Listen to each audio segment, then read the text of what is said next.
Hard work તમારું હશે અને ઓનેસ્ટીથી તમે કરતા હશો ને તો ક્યાંક ને ક્યાંક એ લોકોનું ધ્યાન તમારા ઉપર હશે જ તે.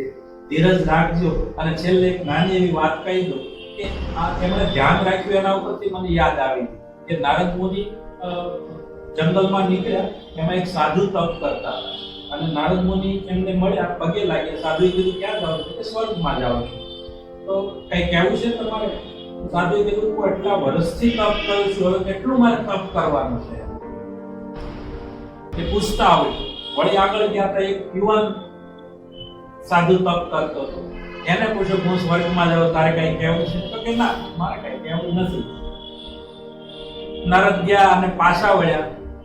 ઓલા જે સિનિયર સાધુ હતા એને કીધું કે તારે મેં પૂછ્યું ભગવાનને કેટલું તપ કરવું પડશે? કે આ ઝાડ છે એના જેટલા પાંદડા છે એટલા વર્ષ હજી તારે તપ કરવું પડશે. પેલાનો મગજ જતો એટલા વર્ષથી હું તપ કરું છું અને હજી મારે આટલું કરવું પડશે.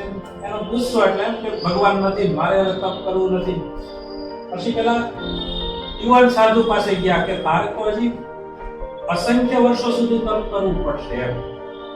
તે પૂછ્યું નહીં હતું, મને કીધું નહીં હતું, છતાં પણ હું જાણતો આવ્યો ભાઈ તારે બહુ તપ કરવાનું છે જેની કોઈ સીમા જ નથી.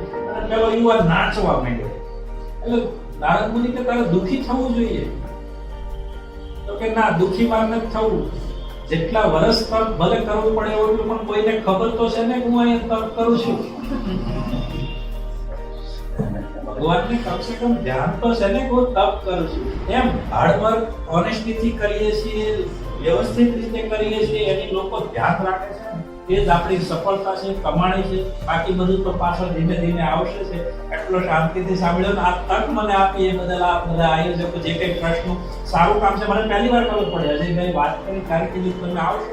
મેં તો આવીશ. હું લાઈફમાં ક્યારેય કોઈ લેક્ચર આપવા બોલવા માટે ક્યાંય ગયો નથી. પહેલી વારનો અમારો અનુભવ છે. અમે કીધું કે ના, અમે જોઈએ છીએ કે તમે વકીલાત કરો છો વ્યવસ્થિત, નવા સ્ટુડન્ટો થોડા જણા આવશે, આવો તો સારું. ના, એ બદલ એમનો આભાર. અને એમની સાથે જોડાયેલા જે કાંઈ છે નાટકો આયોજન કર્યું એ બધાને અને આવા આયોજન બદલ ખરેખર એ બધાને શુભેચ્છા પાઠવું છું. અને આવું કરતું રહેવું જોઈએ જેથી કરીને અમારા કરતાં વધુ જાણકાર લોકો તમને મળે. અમે પણ આવીએ અને એમની પાસેથી કંઈ શીખીએ. એમ તો શીખવાનું તો પૂરું થવાનું નથી. આ તમામ બાબતોને ધ્યાને લઈને મારાથી કંઈ બોલવામાં ભૂલ થઈ હોય, સમય મેં ઘણો લઈ લીધો હોય તો માફ કરજો.